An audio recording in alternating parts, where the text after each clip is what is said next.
雄狮望着眼前的河水直泛处，看似平静的水面，却杀机弥漫。毕竟水里有老六，而且一方有难，河马肯定观战，甚至还会落井下石。就在前2天，雄狮的兄弟也想渡河，谁知半路遇见了隐藏在水中的尼罗鳄，慌不择路下逃到了一块岩石上。然而雄狮引起的嘈杂声让河马很是不满，从水中一冒头就是千钧之力，张开血盆大口扑向了雄狮。强势无比的出场方式吓得雄狮一声卧槽，想要回家找妈妈。此刻的他有如神助，3两下就游上了岸。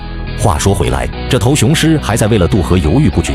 为了避免被送入鳄鱼的口袋，雄狮还是决定换一个地方。随后终于被他发现了一段布满石头的河道，这些石头大小不一，形成了一条崎岖却独特的道路。在确定足够安全后，雄狮踏上了第一块石头，然后稳稳地向前走去。虽然他知道鳄鱼就在附近潜伏，但遍地都是落脚石，让鳄鱼没有偷袭的机会。最终雄狮安全地踏上了对岸。